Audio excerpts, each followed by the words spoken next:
नमस्कार प्यारे बच्चों, बहुत बहुत स्वागत है आप लोगों का सिंपल एजुकेशन में।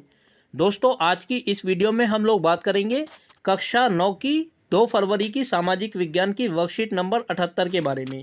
यह वर्कशीट इतिहास की पाठ्य पुस्तक के तीसरे अध्याय नाजीवाद और हिटलर का उदय से ली गई है और यह इस अध्याय की दूसरी वीडियो है। आज की इस वीडियो में जर्मनी में हिटलर के उदय के कारणों का वर्णन किया गया है। तो सबसे पहले हम देखेंगे कि इस वर्कशीट में हमें क्या जानकारी दी गई है और उसके बाद जो सवाल इस वर्कशीट में दिए गए हैं एक एक करके हम उन सवालों के जवाबों को जानेंगे।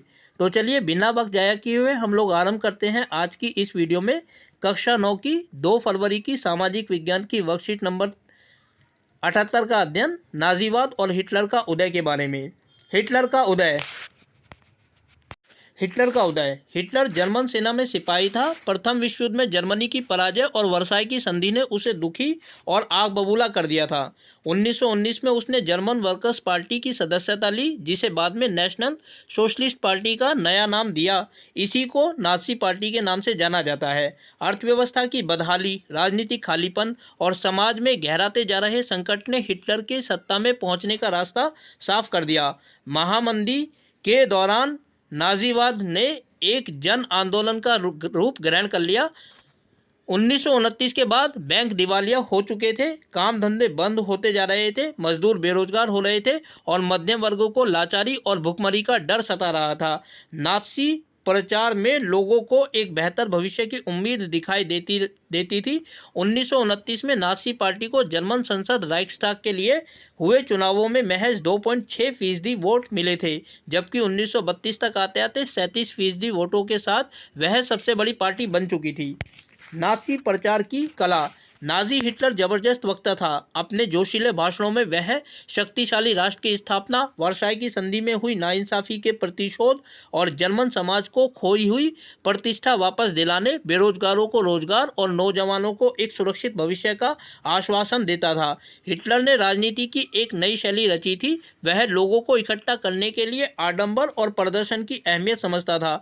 लोगों में समर्थन दर्शाने और परस्पर एकता का भाव पैदा करने के लिए नाजियों ने बड़ी बड़ी रैलियों और जनसभाएं आयोजित की। स्वस्तिक छपे लाल झंडे, नाजी सैल्यूट और भाषणों के बाद खास अंदाज में तालियों की गड़गड़ाहट, ये सारी चीजें शक्ति प्रदर्शन का हिस्सा थी। नाजियों ने अपने धुआंधार प्रचार के जरिए हिटलर को एक मसीहा, एक रक्षक, एक अवतारी के रूप में पेश किया। यह छवि उस समाज को अच्छी लगती थी जिसकी प्रतिष्ठा और गर्व का एहसास चकनाचूर हो चुका था और जो एक भीषण आर्थिक एवं राजनीतिक संकट से गुजर रहा था।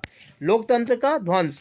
30 जनवरी 1933 को राष्ट्रपति हिंडेनबर्ग ने हिटलर को मंत्रिमंडल के सबसे शक्तिशाली पद, चांसलर का पदभार संभालने का न्योता दिया।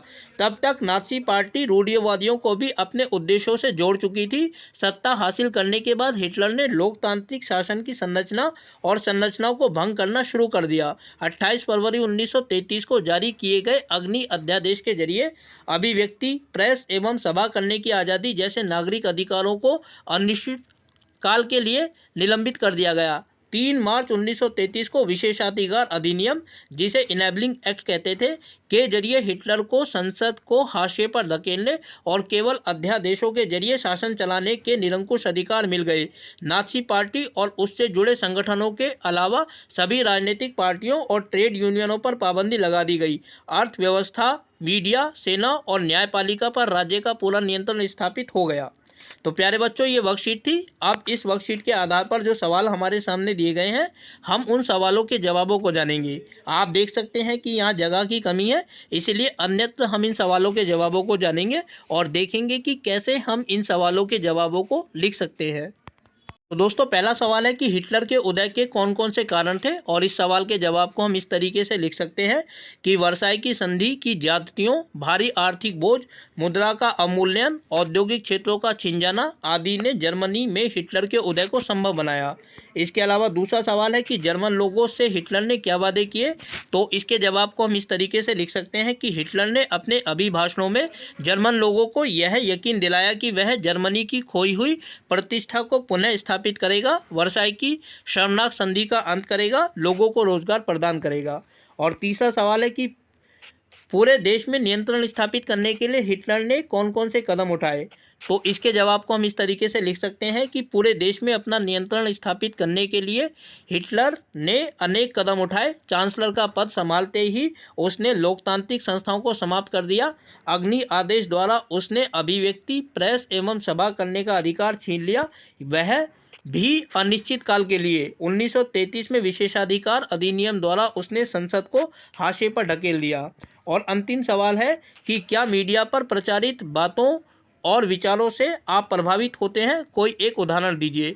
और इसके जवाब को हम इस तरीके से लिख सकते हैं कि हाँ, मीडिया पर प्रचारित बातों तथा विचारों का हमारे मन पर बहुत प्रभाव पड़ता है।